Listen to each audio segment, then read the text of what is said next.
Welcome to the Elevate Dataviz Show, episode number 16. Hello, everyone. Hello. We're here to explore current topics in data visualization, share our creative inspiration, and the tools and techniques that we are experimenting with as practicing information designers. Today, we are talking about our Dataviz pet peeves.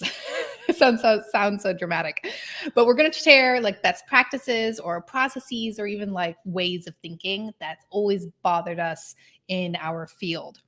I'm Alli Torban. We also have Duncan Geere, Gabrielle Merite, and Will Chase. And before we jump in, the show is supported by the members of the Elevate Dataviz learning community who get the opportunity to watch and ask questions live. So if you would like to do that and you want to level up your Dataviz skills in a very supportive and nice community, check out elevatedataviz.com. Okay, so Dataviz pet peeves. My first one and obvious one that probably is polarizing maybe for people is pie charts, because people love hating them, but I'm the opposite and I don't mind pie charts. I just like people say, oh, don't use pie charts and everything. And I feel like just with any other chart type, sometimes they have good uses, sometimes not so good uses. And also like the way you style it and all like the thousands of decisions that you make as you're creating it can really make or break it. So why everyone started hating it, I mean, maybe because it was misused a lot.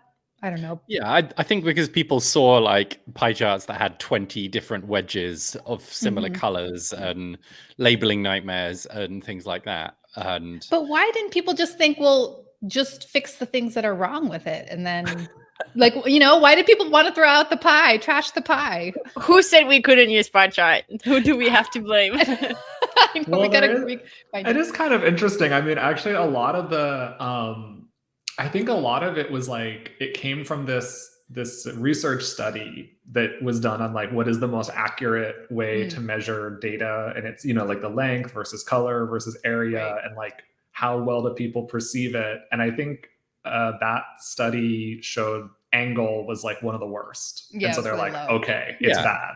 And it's absolutely true. If you've got two things that are almost the same size and they are like opposite ends of a pie chart, you can't tell which one is bigger. But it is pretty rare that that actually happens in information design. And so I think in most other situations, a pie or a donut, I particularly love donut charts, I think it's fine. Yeah. And when it's like the common numbers, like 25%, 50%, 75%, the pie charts are great because that is a little bit harder to see like on a stacked bar, or like if you have a bar chart and you're trying to show, oh, this one is 25% of the whole. If you have two segments or you color it so it looks kind of two-ish segments, it's so easy for people to see, oh yeah, that's a quarter of a pie. I got it. You know, let's move on. So I don't like when we gotta like hate the pies. I like pies and people love circles too. So why? I feel like we're losing a huge tool in our toolbox by throwing it away. What is your favorite flavor of pie, Alli? Pumpkin. Pumpkin. No. That's an extremely American response. I love pumpkin pie, but not. It's so far down the list. Like. Key lime is the correct answer. Oh, wow. I don't know. I think I would go with like a tarte aux pommes or something like that. I think those are absolutely delicious. It's like an apple pie, but French and tasty. It's like the right type of apple pie. I thought you were going to say like a savory pie as I mean, a pasty or something like that can be pretty great, but yeah, you're English, right? Shouldn't you be saying like, come on, I don't know, cheese and onion or something like that? Mince meat or kidney, steak and kidney. Well, I'm vegetarian, so that's eel pie. Not gonna fly. Eel pies, no. I don't think anyone has eaten that since the 1800s. Can we highlight that like pie charts are very fun charts for simple data, data illustration specifically. Like I've made really fun pie charts because like circle is such a convenient, fun, and easy to reproduce. Like, circles are great. People love shapes. Circles. And you get all fun like illustrative stuff with it. They're great. I love them. Yeah, I think pie charts are also one of the most universally understood charts too. Yes, you're right. And there aren't many of those. Yeah, every person knows how to read a pie chart. So. Yeah, so don't throw away the pie. All right, Gabby, tell us your favorite pie flavor and then tell us your next pet peeve. I'm also a key lime pie person. Whoa. I like 50%. those. That'd be a good pie chart. You know when they have like meringue on top? That's the best type. Mm. Yeah. I don't know how to make them properly, but they are very good. And I have a list of pet peeve, and we had this discussion before opening the mic about how many I have, and that's not normal. But I think the first one would probably be sketches. I don't know. So there's this weird thing about like when you do a process, you have to do sketches, and not that I'm fully against doing sketches. Do them if they're useful to you. I am entirely against showing sketches to anybody to get like feedback on. I think it's like, unless it's a really close designer colleague that understands what you're trying to do, anybody else, boss, client, any non-designing person do not understand sketches. It's always misinterpreted. It always leads to random question like, is this going to be a line? And you're like, well, yeah, it's going to be a computer. It's going to be pixel perfect. Like, why are you asking this random question? So I'm like fundamentally against any sketches shown to anybody else that isn't another designer. But do you like sketches for yourself to brainstorm and stuff? It depends on the project. Sometimes why would I force myself to do a sketch if I don't need to? Like sometimes Figma is faster, you guys. Like I can't draw for and also like so erasing. You're talking specifically about pen and paper sketching. Yes, those. Yeah, I okay. really don't like those. And like I'm like, I don't get it. I really don't. It's just I'm like, why would I use paper when I can use a computer and like erase stuff directly on the computer? I mean, my answer to that, because I don't think I agree with you here. I think that sketching is really, really great. And if you try and make something on a computer, people expect it to be perfect. Whereas if they see something that looks sketchy, they expect imperfection. And, if as long as you prompt them with this is a sketch, and they can see, here is the rough headline, here is the shape that is going to be, you can save yourself so much time versus creating like near finished things that then you dump because, you go a different route. We're gonna have to agree to disagree because I've had only like bad experiences with showing sketches to client designers. Is a whole nother range. I think you can totally share sketches between designers, like even do like a storyboarding session together. Like that's a very convenient tool. For anything else that needs to be presented to client who is not a designer, I found them more confusing than anything. But that's from my experience. I don't want to say that it's like an absolute no. From my experience, I'd rather actually have something more refined that I show to the client. Yeah, I mean, I kind of agree with both. Like I agree with Duncan. Like I can see, in theory, I agree with the arguments for why pen and paper sketching is great. And it makes sense. But then when it comes time to actually do it, I just don't find it useful. And like I never have. I think it's because like the internal sort of perfectionism is like I don't like I find it difficult to like abstract something to such a like low fidelity point. Doesn't it then just take you ages? Because instead of being like, oh, the headline goes here, you're like, what font should I put the headline in? And then because for me, try out 5 different fonts, and I guess like that's the problem, is that for me, like that's often the first step, like figuring out some of these key elements. Like I almost would rather design, like I find it more useful if I design like 5% of the project to like a point where I feel really happy. I'm like, this is what I want it to look like at the end, but it's only a tiny, maybe it's just one little splash screen of the project, rather than trying to like sketch the whole thing. I think I'm with Will. I think people use Sketch as like, I want to show you an unrefined version to get approval, but like typically the typeface problem, I don't have that. I'll do a full creative direction phase in advance where I decide to type, and then I'll show it to you in context. So I don't want to design. This is what I mean about creating extra work. Yes, I mean, to be fair, again, I will not do that if I'm doing free Dataviz for $500 total. Like, then I don't even sketch, or I don't even show. I just show refined project. I'm like, for that price, you don't get iterations. Or for that timeline, sometimes like you don't have time to do that. I just found them hard, even efficiently. Like I'd rather do the full creative direction phase and have it properly approved in advance, and then do the full design high fidelity, because what it comes down to is I found it easy to fall into the trap of we're going to refine the sketch forever where a lot of those questions that are left after the sketch could be solved at high fidelity, and I'd rather do a very high fidelity prototype that they can actually give feedback on. And usually I've done enough prep work with the client in advance, reviewing objective, goal, user testing, that I don't have to iterate. I do one high fidelity prototype, and that's the one, and it's good enough that I don't refine. And maybe I'm lucky, but most of the time it works.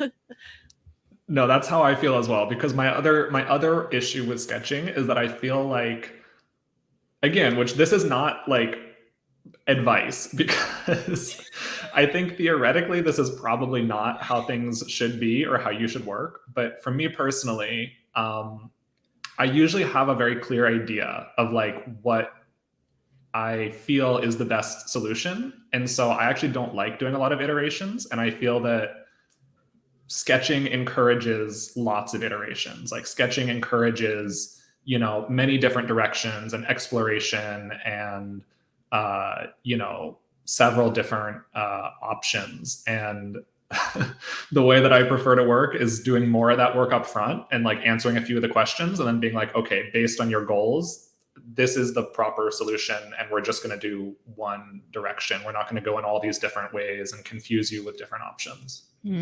Yeah, I think hearing this discussion, I'm trying to think of like where my experience has fallen. And I think I have experienced both, where I've sketched something and people are like, is this what it's going to look like? And I did, like, even if I said this is just a sketch and we know what the final is going to look like, some people just cannot wrap their minds around it. But at the same time, there are a lot of times where I'm not going to sit there and do pixel perfect stuff when I don't even know if this is the direction they want to go in. So I want to sketch it out real quick. And I think a big difference is like how long I've been working with a client. Right? Expectations, but I don't know. So I'd like Abby said, like some people, like they really just cannot imagine it. Like it's not their fault. It's just they really can't. They can't envision it. Like they can't do that leap. And I feel like if I've worked with someone enough, I know, okay, this is the kind of person I can send a sketch to, and we've developed trust. They know that. Yeah, I agree with that. Obviously, not what it's going to look like. You know. Yeah. Oh, Ben, got a comment.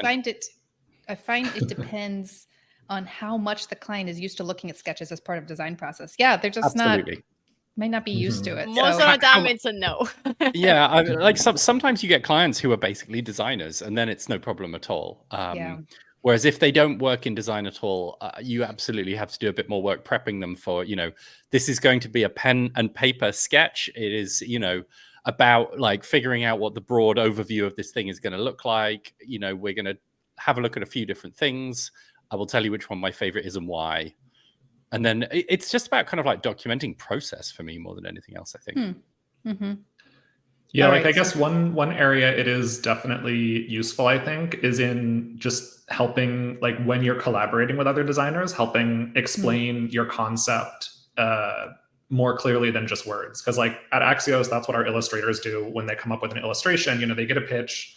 I need an illustration for this story. It's about this. And then they'll do like a few quick sketches. And I mean, they're super rough. I mean, we're talking like, you know, 10-second sketches, but it's really, and then like write the sort of description next to it, you know, like Biden wearing sunglasses and holding a crystal ball, and then just with a little thing. Just so like, you know, there's no confusion about like how you could interpret that description. And it's like, okay, here's kind of what I'm envisioning pictorially. Yeah, you can use them. Just don't like only show them to creative people who can actually understand creative sketches. And I use them for illustrations too most of the time, because that's helpful. Because usually you're talking to an editor, creative director that is perfectly used to seeing sketches all day and totally understand it. Yeah. Now, one thing I do actually sometimes is I ask clients to sketch things for me, and that can be quite helpful. If there's if they're trying to describe, like if they've clearly got an image in their head of what they want, but they're having a difficult time describing it, I'm like, can you just draw this on a sheet of printer paper for me and take a photo of it and send it, just so I can like get a bit more of a sense of what they're thinking about, and that can be quite helpful. Oh my God, I would never let my client do that. You know when they're like, I'll send you a sketch, I'm like, oh my God, red flag. I want to see those sketches. I want to see what they look like. Again, I think it comes back to the trust with the relationship, right? If it's someone you've worked with a long time, like they know that they're sending something to you and it's no guarantee you're going to do it. But yeah, it could be exactly. risky.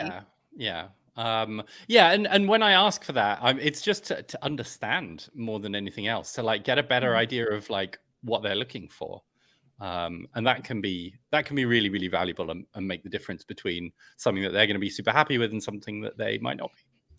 I do ask an alternative to that. I do ask them to provide inspiration / example of things they want and highlight what part they like, because I do think that's really helpful for me to understand like the structure they expect of a database or the type of look and feel they're expecting. That's always really helpful for sure.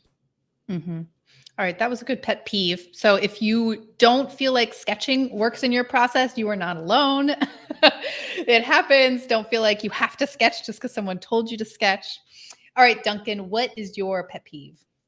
My pet peeve is, it's not really like Dataviz specific, but my entire career, people have been telling me to never work for free. And I have done a load of work for free and got so much good stuff out of it. What I would like to amend the advice to is never work for nothing. Smart. That is like a crucial thing. There are loads of things out of work. One of those things is money, but there are tons and tons of other stuff. You know, the classic cliche is exposure. And sometimes exposure can be genuinely really good, right? But you've got to just like really weigh up, what are they getting out of it? What are you getting out of it? And is that a fair exchange? And if the answer is yes, then do the job. That's totally okay. Like, you don't have to like send them a bill just because somebody on the internet told you to. That is my if it's worth it to you, I think you just have to get creative on what your expectations are and ask for something extra. You know, don't just accept their terms. Like, I want you to do this and then you'll get exposure. You know, maybe that's okay as is, but you can feel free to push back. Like, even if they say they don't have a budget, well, can I have an hour with whoever on your team who I want to learn from? You know, like, see how much you can push it and get what you want. I'm always looking out for ways to get, how does this serve me? Can we make a list of all the ways you can get paid that isn't income? Because I actually think people forget, like, exposure. Can one of you detail what exposure actually is for you guys? Like, what does that look like? Yeah, good question. I mean, I think kind of like speaking at an event or something like that often requires work to be done and you don't get paid for it, but it allows you the chance to put your work, your ideas, your whatever in front of an audience of people who are specifically interested in that and may end up hiring you. I've absolutely got paid work off the back of giving free talks. Yeah, there's like other situations like that as well. I think one caveat I would say is I would never give my copyright away for free. Like, that is a particularly important thing. But if you get to keep your copyright, then sure, do whatever. Yeah, one thing. Oh, sorry, go ahead. No, go ahead. I mean, I think another thing you get, it's not something like you get out of it necessarily. You do sort of get something. It's just like goodwill, like making the world a better place. I mean, I think we all do and have done a lot of free work that's like, you know, this is essentially charity. This is for a good cause. And so I'm doing it because I want to help this organization or this message or this person, you know, for whatever reason, because it makes the world a better place to live in, or they've helped me out in the past, or I've benefited from something similar, you know. This is related to the value-based conversation we had in how to price our work. We had like one of the episodes, and the idea that I had to like reverse value-based, where the most good that organization do in the world, if they don't have a budget, the most likely you are to do it for free. And you know, and it can be several things too. You can do it because you believe in the cause and you just want to have an impact. Don't do just that, because we all have to pay rent, because some organizations also have the money to pay you. So maybe you do one for free for an organization that actually can't afford you, that have a huge impact. And then you know that next time it will bring in a client that will have a budget to pay you for the same cause, potentially in the same field, because they obviously all know each other. So bringing in new client too, you can do work for free, knowing that would attract, that's a good case study that would attract new client that you can charge a big budget for. Yeah, I like to do like if it is something that's for free or they can't pay, then being like, okay, that's great. This must go in my portfolio and you need to provide me a testimonial, like assuming you were happy with it. But like you need to take the time to write me a testimonial. I feel like that's huge, especially at the beginning. Yeah, I mean, obviously you don't put it in quite that confrontational. No, you have to. Yes, you know what I mean. I'm not going to be like that, but like, I would love to do that. But would you mind writing me a testimonial? Yeah, or even I would love to do that. Full stop. By the way, I'm updating my website at the moment, and I'm looking for testimonials. Like, don't even connect the two. Yeah, like, right. Yeah, you can sometimes. I'm definitely negotiate. Be like, I'll do it for free, but next time there's a big project coming in, I'm the first designer you call. I've definitely done that, and mainly with agencies, studios, and they know the deal because they can't afford maybe internal work. They can't afford the big bucks, but then if they have a really big project that falls on their plate, I'm the first person they call. Yeah, it's a give and give. But yeah, I like the idea of you can work for free or very little. It doesn't have to be free. It can be like under your hourly rate that you define somewhere. Somebody told you should charge $100 an hour. Sometimes we work for $30 an hour, and that's okay. Like, it happens. Yeah, but I try and never send a bill that is less than, I don't know, like $200 or something like that, because it's that's free at that point. It's just like not worth spending the time to do all the admin, the tax, like all of that on top of it. Yeah. What do you think, Will? What is your pet peeve? Okay, so I don't know if it's a pet peeve, but I guess it's in terms of like, I feel like this maybe is just unpopular opinion hour. Maybe that's what this is. I guess, again, I would say this is fairly unpopular, so I would not give this as advice to anybody. In fact, I give the opposite advice usually, but my unpopular opinion is that I don't really care hardly at all about process, like your design process. I don't think it matters. It just hit me funny. I don't care about your for I don't care about you. Yours, Alli, specifically yours. I don't care about it. Stop talking about it. No one cares. You're not that special. Please stop talking about it. Oh God, which is like half of what we do. Like, I've done plenty of things talking about my design process because it's something people ask about all the time, right? Everybody wants to know, what's your process? What's your process? But yeah, it's just like, I don't care. Can you explain more? Okay, like, yes, I need more. Please explain. I'll explain. So I think like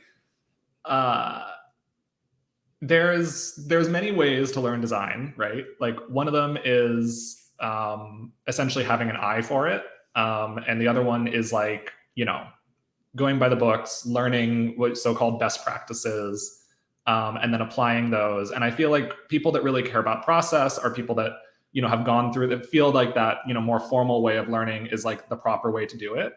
And I feel like there's definitely a lot of sort of looking down upon like going with your gut or just using your eye when it comes to design. But I view it quite the opposite. Like, there's plenty of virtuoso musicians who just play by ear. They can't even read sheet music.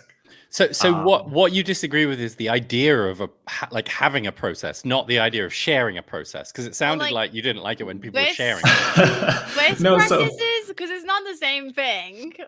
Because if it's like design eye versus like design decision based on some best practices, is different than having a design process. So it's all related. Yeah. So to me, I don't really think, I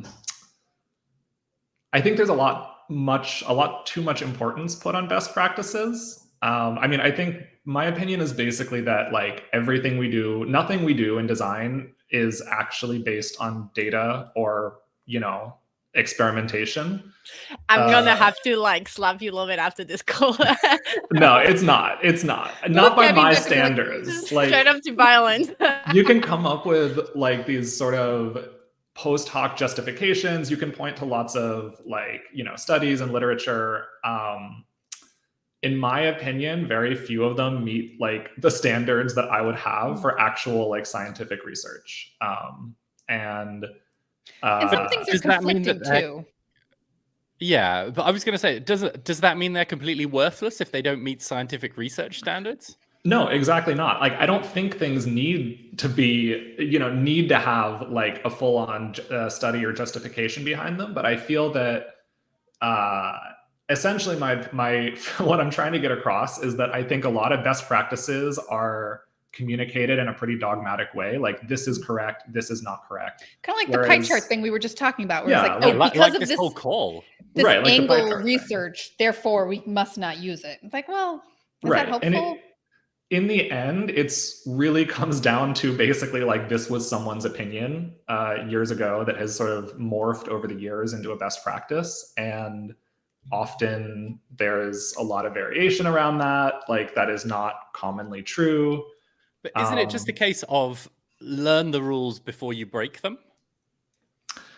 It could be, but in the sense that best practice is useful for people earlier in their career so that they don't make simple mistakes, Yeah, like, there's nothing wrong with best practices and learning them and following them. But I guess my original my original assertion was that, like, I don't care how you got to the final product, really.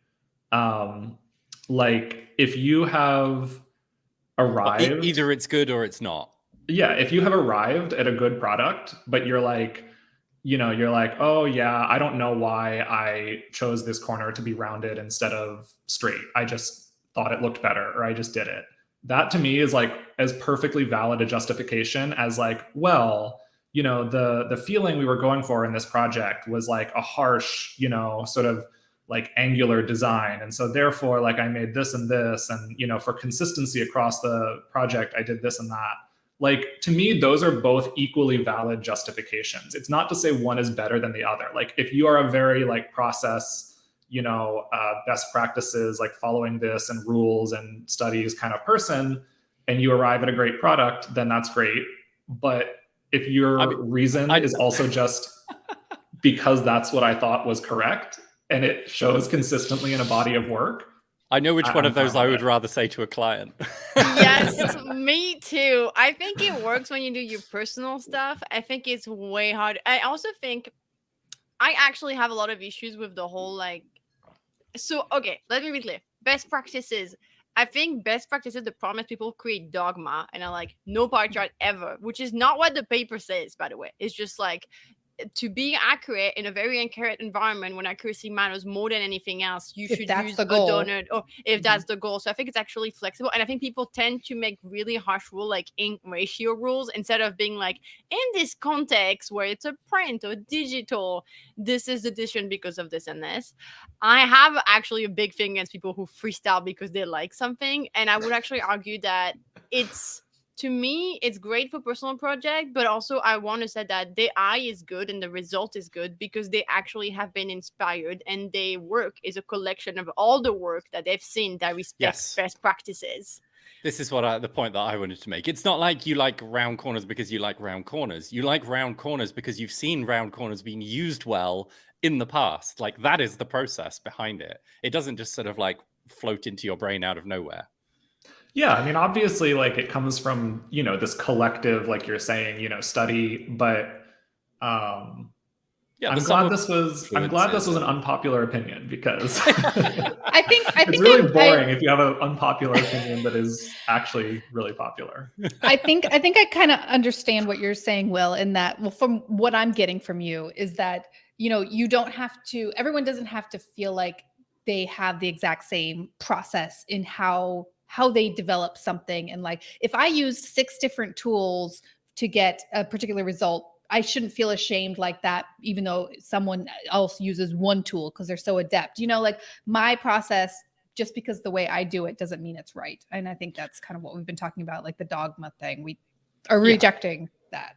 And clearly there must be something else than process in the equation. Otherwise, you could follow Giorgia Lupi's process and you wouldn't get something that looks exactly like something Giorgia Lupi would have done, right? Yeah, doing it because yeah, and this is to caveat. Also, I said not advice. So like, clients, there has to be reasons for why you're doing things. They want to hear reasons. They want to see process. Like, employers want to see process. People in your portfolio, they want to see it. So like, the universe at large cares. I personally don't. Don't Can I send your add process to something? Will. Can I Don't send add me your some- process. I also want to say that a lot of people talk about best practices, like you were saying, kind of like retrograde to justify design decisions that were actually personal and not Yeah. actually informed by user or best practices. There's a Mhm. lot of that happening when Yes. people like justify decisions. And I actually would argue for more purposeful decisions that are actually based in research, because I think a lot of the designers tend to actually not update themselves on the best practices around, specifically around Dataviz for like public communication. Like there Yeah. is so much research that have been made on what is harmful, what isn't, how is it made, who do we talk about, how do we talk about those people, what is the verbiage that we use, that designers just don't stay updated with. And then they come up with like random ideas, like be like, best practices in the field from 20 years ago were this and this, and I'm justifying this in my design because I like it, which is very different than, hey, I've actually researched like this research paper that says that the accuracy of the pie chart is not great for, you know, for conveying very accurate data, but in your case, because it's a, you know, the scale is so different and it's a public communication, it's going to be data illustration, it doesn't have to be precise, it's a non-issue, we can use a chart. I think that's like the difference in maybe like the flexibility around no process or no best practices or best practices.